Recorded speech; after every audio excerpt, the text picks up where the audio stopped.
Okay, this is a video demonstrating how to design a faceplate for whatever audio component you're doing for the class.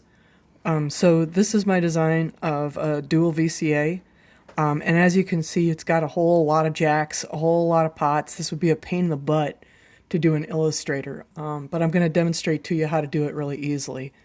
So the first thing you want to do is in the PCB view part of this, you want to turn a bunch of stuff off. So I'm going to turn off front copper, back copper, front and back adhesive, front and back paste, the silk screen I actually want. I'm going to turn off the mask, turn this off, right? No, actually, yeah. I'm going to turn that off. Basically, all I'm doing here is I'm cleaning up what I need. Want that. These are the courtyards and the fab. I'm just cleaning up the view here, and so what you can see is that there's not as much on there now, which is kind of nice. And then what you do is back it up. Yep, you go File, Export, and export it as a CVG. And then what you want to do is just match these layers here. And so I've got the front and back silk screen, edge cuts, front and back courtyard, and the front and back fab. Export all layers in a single file. And so I'm going to do that. All right, save it. Oh wait, actually when you hit the export, it's done. Then you fire up Adobe Illustrator, and that's where I've always done it, so I'll just get rid of that. And then you go File, Open. It looks like this when you first import into Illustrator. And so you want this part, but you don't want any of this other stuff. And so what I do is I take my sort of filled in arrow select tool. You can get rid of that anyway. Bye. Annoying. Take this, select it, and then I make a new layer and send that to that layer, lock that down, and then select everything else and just get rid of it. What's sweet here is that now what you've got, and I'm just going to trash layer 1. Okay, so now what layer 2 has in it is everything that's in my board. And after that, what I did was I took the oscillator faceplate file, which you will have access to, and what you can see is the circles under course. There's 3 kinds of things that you actually kind of need to drill holes for. There are pots, there are jacks, and then there are the holes like at the edges of your board, right? And so let's do the jacks first. And so what I'm going to do is I'm going to select one of the circles for the jacks, and what these are 0.244 inches wide, or 6.2 millimeters wide for the jacks. And I'm going to make a new layer, and all right, yeah, okay, good. And I'm just going to lock down the layer that's got my board on it because I don't want to screw around with that.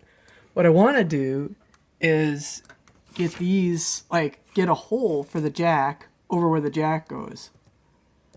And so that's exactly what I do here. Just, bam, make another hole, make another hole, make another hole, and you can see that I can align these perfectly with the jacks. That was not very good. Bam. And even though this particular board is crazy and has geez, how many jacks have I got on this thing, Eric? A lot. How many we got? We got 10 of them, right? Yeah, we got 10 jacks on this board. That's ridiculous.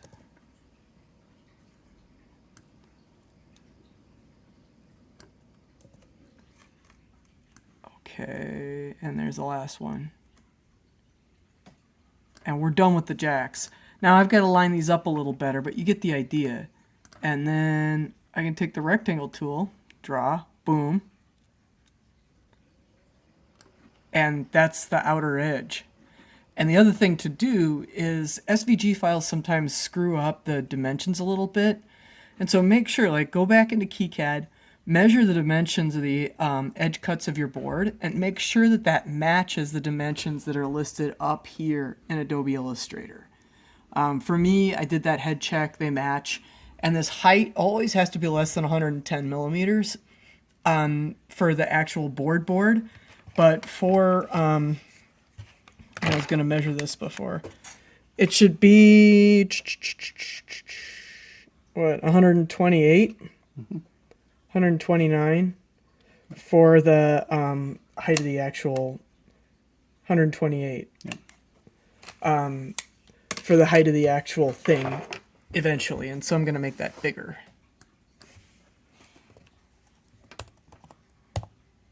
Boom.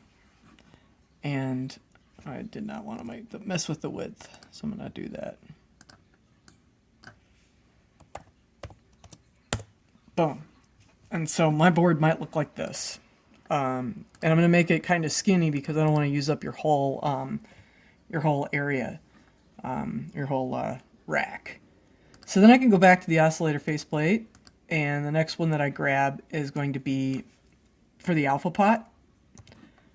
And I could go over here, and of course I have a million pots on this thing too. And you do basically the same thing, is you want to go like right around the circle. You're going to cut out an area that's slightly larger than the circle on the footprint because your actual alpha pot has to poke through, and then there's a twisty knob that twists it onto the faceplate. And so you put these on much in the same way. And away you go. And then with the edge things, the most important thing is the distance from these guys to the edge of the board. And so for that, I'm actually going to lift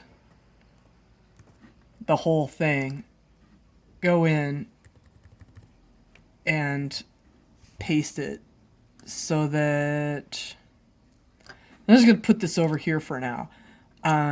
And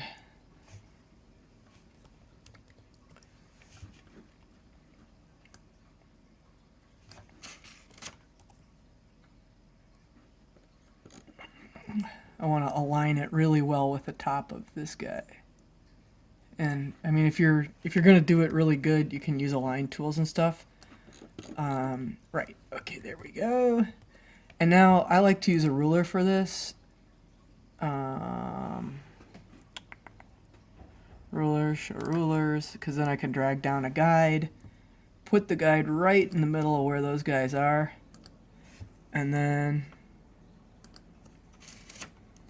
boom, and put those right there, and I've got them in the right spot.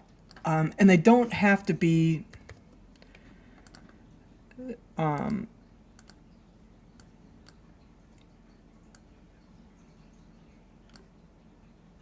so this distance between them and the distance between them and the edge doesn't matter so much, but the distance between them and this edge is absolutely critical because that's determined by the height of the rack. So let me just zoom in and illustrate that. This distance is critical. This one, not so much, although I might make it bigger just to make it, laser cut a little better, something like that. And then the other dimension that doesn't matter is the distance between the two holes. All right, that's it for the cuts. And then, so as you can see, I'm using layers here. Layers are nice. Layers are your friend. And so the next thing you're going to do is make yourself a new layer. And this is going to be your etch layer. And basically what you're going to do is take this text, whatever text you want, you're going to put on your etch layer. My etch layer here is going to be really challenging because all my stuff is really crowded close together. But wherever I want text, I'll put it on the etch layer. What that does for me is that when I laser cut stuff, I can import the cut layer, import the etch layer, and separately program the laser cutter to do them. It does the etching first and the cutting second, but if it's two separate layers, it makes it into a really nice, easy to work with file. So that's it. Let me know if you have any issues with this. Is that all right?